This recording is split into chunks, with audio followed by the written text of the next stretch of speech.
देना जरूर पूर्वजों को, इस्माइल दे देना। लोग कहते हैं ये 16 दिन अच्छे काम नहीं करना चाहिए, 16 दिन ये मत लो, 16 दिन वो मत लो। कौन सी पुराण में लिखा है? एक बार मुझे वो पुराण जरूर बताना कि 16 दिन ये सामान मत खरीदना, 16 दिन ये चीज मत लेना। क्योंकि शिव महापुराण में और शास्त्रों में वर्णन आता है कि 16 दिन श्राद्ध के हैं, ये पूर्वजों के हैं। आप पूर्वजों का नाम लेकर अपने पितरों का स्मरण कर कर तुम्हारी मर्जी पड़े वो खरीदो, तुम्हारी मर्जी पड़े वो लाओ, और सबसे पहले उन पूर्वजों को सम्मान पूर्वक वो वस्तु समर्पित कर दो कि आपकी है, आपको संभालना है, आपने दी है, आपके द्वारा आई है। पूर्वज खुश होंगे। तुम्हें बढ़ता हुआ देखकर तो पितर खुद आशीर्वाद देते हैं। कौन माँ होगी जो अपने बच्चे को बद्दुआ देगी?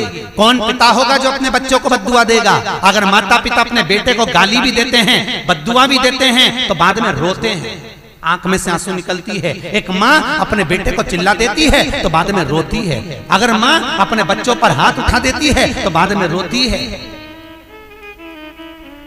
तो क्या मरने के बाद पितर तुमको बद्दुआ देंगे? नहीं, पितर आशीर्वाद देते हैं। बस इतना जरूर कहते हैं कि मैं छोड़ कर गया था रे, मैं तुझे देकर गया था रे, मुझे भूल क्यों गया?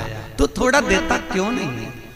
मेरे को अन्न का भाग देता क्यों नहीं है? बस वो याद करते हैं, वो आपसे मांगने की, क्योंकि आप उसके पुत्र हो, आप उसकी संतान हो, आप उसके वंश के हो, आपसे ललकता है उसको,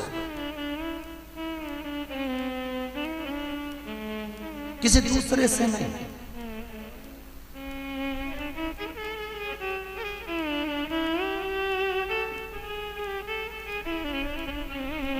प्रेम दीजिए।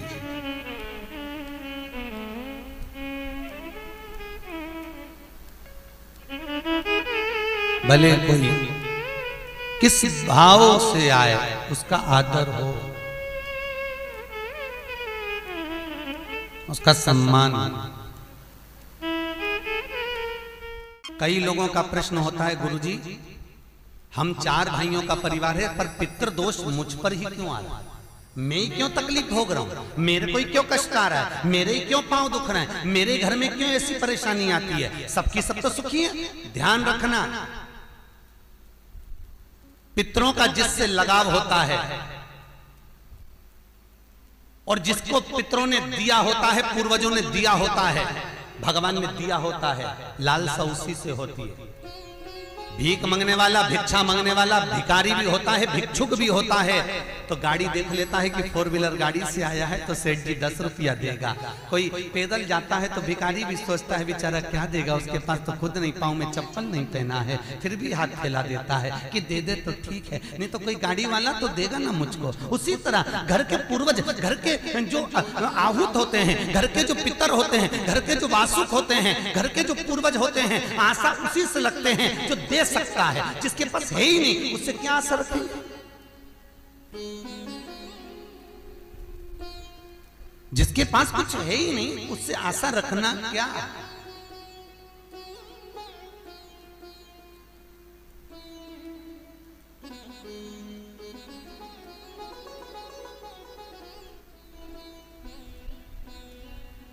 कई लोग कहते हैं गुरुजी हमारे पास देने के लिए कुछ भी नहीं, हम हमारे पूर्वजों को क्या? मत दो ना, इस्माइल तो दे सकते हो। जिस दिन तुम्हारे पूर्वजों का श्राद्ध है, तुम्हारे पास में खिलाने के लिए अन्न नहीं है, तुम्हारे पास देने के लिए दान नहीं है, तुम ब्राह्मण को घर में नहीं बुला सकते, कोरोना महामारी चल रही है, तुम कुछ भी नहीं दे सकते, तुम्हारे पास देने के लिए वस्त्र नहीं, आभूषण नहीं, कुछ भी नहीं, मत दो।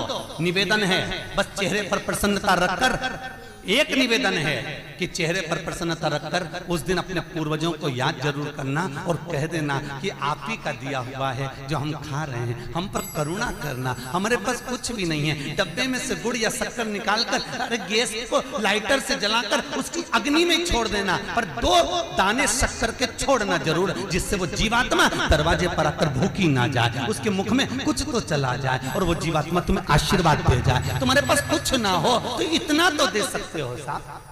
स्माइल तो दे सकते हो, प्रसन्नता तो दे सकते हो, मीठी वाणी तो दे सकते हो, अपने पूर्वजों को याद तो कर सकते हो, अपने इष्ट को याद तो कर सकते हो, जिसने दिया है उसका गुणगान तो गा सकते हो।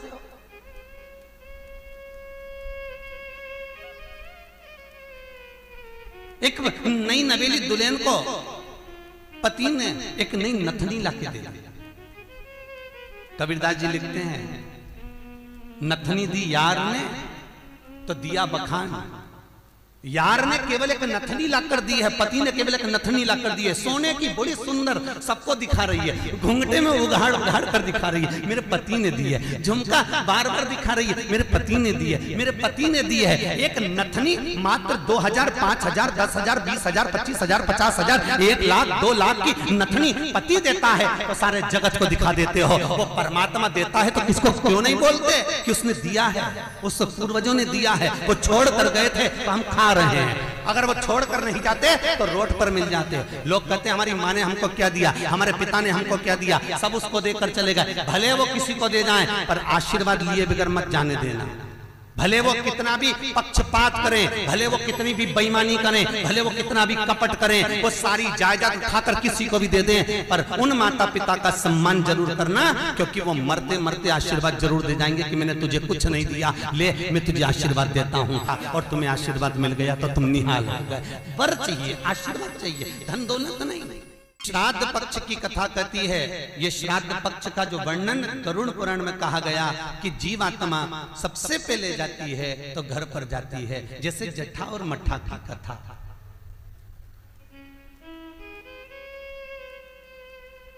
दो भाई हैं, जट्ठा और मट्ठा, दोनों साथ में रहते थे, पर इनकी जो धर्म पत्नियां थीं आपस में कुछ भेदभाव हो गया, दोनों अलग अलग हो गए। जट्ठा बहुत धनपति था, मट्ठा थोड़ा सा गरीब था, दोनों अलग अलग रहे। जट्ठा का बिजनेस अच्छा चलता है, जट्ठा का धन बहुत सारा है, संपदा बहुत सारी है, क्योंकि माता पिता का सारा धन जट्ठा ने अपने कब्जे में रख रखा था। सारे माता पिता की जितनी प्रॉपर्टी थी, जितना वैभव था, जितनी सत्ता थी, जट्ठा ने अपने कब्जे में रख ली थी। और मट्ठा ऐसे ही बेचारा सहज भाव का, भोला भंडारी, सरलता का भाव वाला चल दिया, अपना बोरी बिस्तर उठाया, अपनी पत्नी के साथ, बच्चों के साथ चले गए।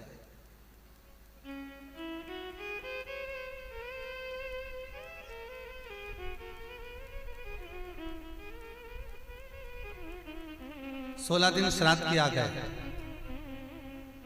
एक दिन जट्ठा की पत्नी बोली, सुनो, इतना सारा गाड़ी बंगला जमीन जायदाद ढेर सारी है, 200 एकड़ जमीन, 200 बीघा जमीन है, 4 ट्रैक्टर हैं, गाड़ी बंगला ढेर सारा है, खूब वैभव बना हुआ है, पर अपन अपने घर में सेठ बनकर रहते हैं, पर दुनिया को क्या मालूम कि अपने पास कितनी दौलत है, कितनी जायदाद है, अपने परिवार वालों को, रिश्तेदारों को, किसको क्या मालूम कि अपने पास में कितनी सत्ता, अपन कितने राशि ठाट में रहते हैं। तो पति बोला क्या करना है, पत्नी बोली एक काम करो, तुम्हारे जो पिताजी मर गए थे उनका श्राद्ध आ रहा है,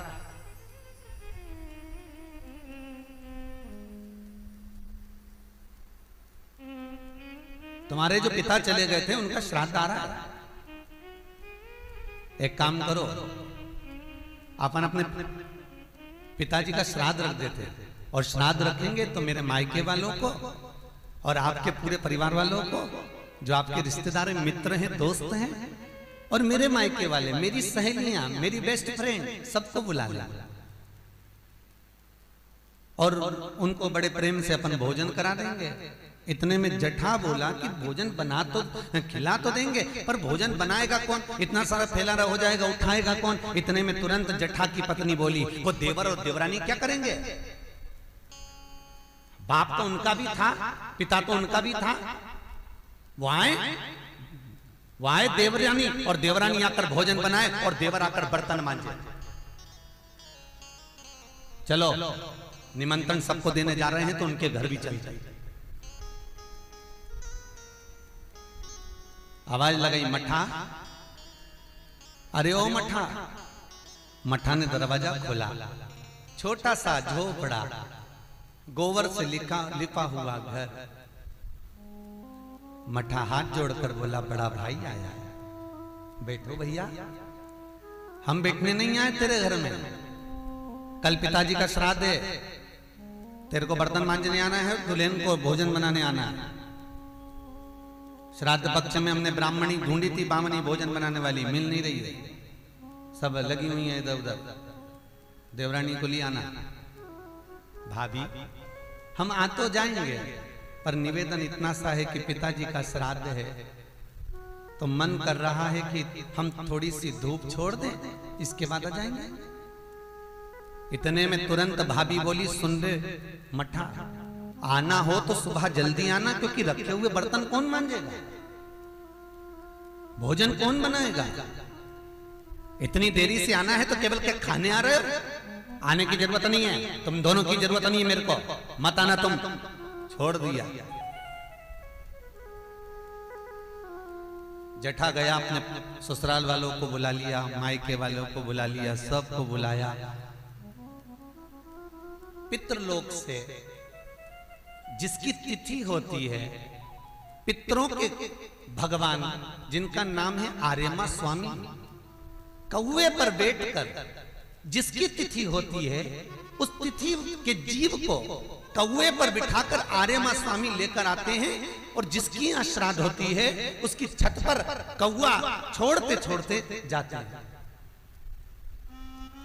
इसलिए हिंदू धर्म में श्राद्ध में कौवे का बड़ा महत्व होता है, क्योंकि पितरों के देवता आर्यमा स्वामी कौवे पर बैठते हैं, और उसी कौवे पर हमारे घर के जीवों को लेकर आते हैं। और सबसे पहले वो जीव कहां जाता है श्राद्ध पक्ष में? बहुत ध्यान से सुनना गरुड़ पुराण का ये चरित्र। सबसे पहले वो जीव कहां जाता है? जो घर का सबसे पुराना घर होता है,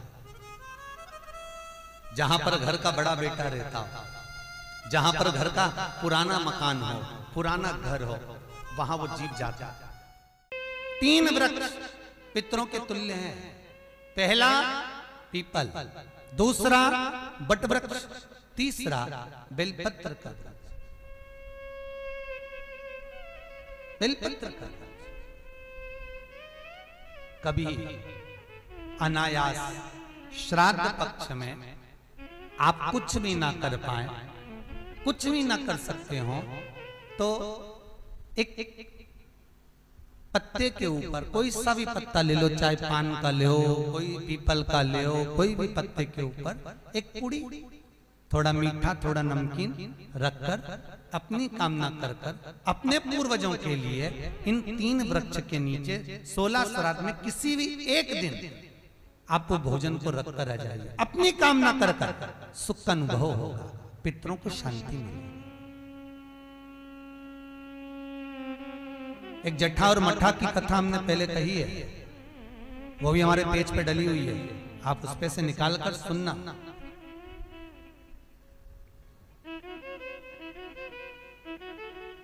उसमें भी हमने व्याख्यान वर्णन करा जट्ठा मट्ठा की कथा। 3 वृक्ष पितरों के तुल्य हैं, 3 पक्षी पितरों के तुल्य हैं, कौवा, हंस और गरुड़।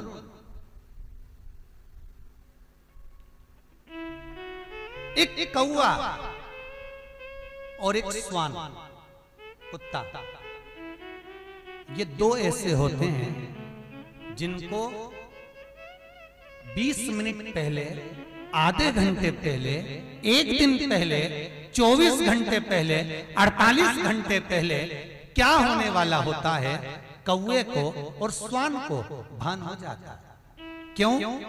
क्योंकि ये यमलोक में जहां यमराज निवास करते हैं, स्वान और कौवा उस स्थान का भाग ग्रहण करते हैं, और इनको ये ज्ञान पूर्व से यमराज से प्राप्त होता रहता है, पूर्ववान होता प्राप्त होता रहता है। एक कौवा एक स्वान, कोई घटना घटने वाली होती है तो कुत्ता रोने लगता है, कोई घटना घटने वाली होती है तो कौवा आकर बैठ जाता है, कोई आ रहा है तो कौवा आएगा, कोई भाव सूचक है तो कौवा आकर बैठेगा। दरवाजे पर कैसे, उसका भी भान है, अटारी पर कौवा कहां बैठा है, दरवाजे पर कौवा कहां बैठा है, किस स्थान पर कौवा विराजमान है, उसका भी भाव हमारे शास्त्र में वर्णन है।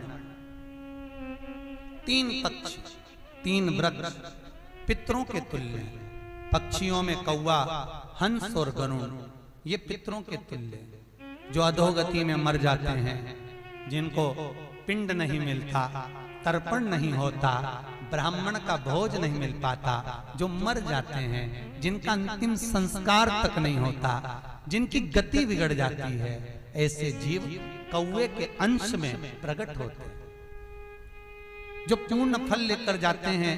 पितृलोक में जगह नहीं होती, बैकुंठ में जगह नहीं होती, कहीं अगर जगह नहीं है देवलोक में, तो इनको कौवे के अंश में, गरुड़ के अंश में या हंस के अंश में डाल दिया जाता है। महाराज फिर अगला वर्णन किया, 3 पशु, कुत्ता, गाय और हाथी, ये पितरों के तुल्य होते। शिव महापुराण की कथा कहती है, अगर श्राद्ध पक्ष में गया नहीं जा सकते, तो गाय के मुख में गयासुर ने वर दिया था कि गाय के मुख में अगर कोई गया नहीं आ पाएगा तो गयासुर 16 दिन गाय के मुख में निवास करेगा। और गाय के मुख में श्राद्ध के समय पर अगर कोई रोटी देगा, श्राद्ध के समय पर जो भाग देगा, उसको गया जी में पिंड करने का पुण्य फल प्राप्त होगा। ये गयासुर का वर गौ माता के लिए था। तो गाय के मुख में 16 दिन तक गया क्षेत्र का पिंड का भाग प्राप्त होगा। कुत्ता, गाय और हाथी। स्वान को रोटी क्यों देते हैं? क्योंकि स्वान पितरों को अपना भाग प्रदान कर देता। स्वान रखता नहीं है, चुका देता। फिर 3 जलचर है महाराज जो पितरों के तुल्य हैं, मछली, कछुआ और नाग। पिंड जो बनाया जाता है वो पानी में दिया जाता है। मछली जिसको पाती है वो पितरों को प्राप्त होता है। कछुआ श्रावण के इस 16 श्राद्ध के अंतर्गत कछुआ यदि आपके दिए हुए भाग को पा लेता है तो वो जीव उसी समय पर तर जाता है। और महाराज नाग, वो भी पितरों के तुल्य माना। इन 3 पितरों के क्रम का वर्णन किया गया है। भगवान शिव ओगड़दानी बट का वृक्ष के रूप में ब्रह्मा को बना देते हैं और शंकर बटकेश्वर महादेव के रूप में विराजमान हो जाते हैं। ऐसा सुंदर प्रसंग शिव महापुराण में वर्णन किया।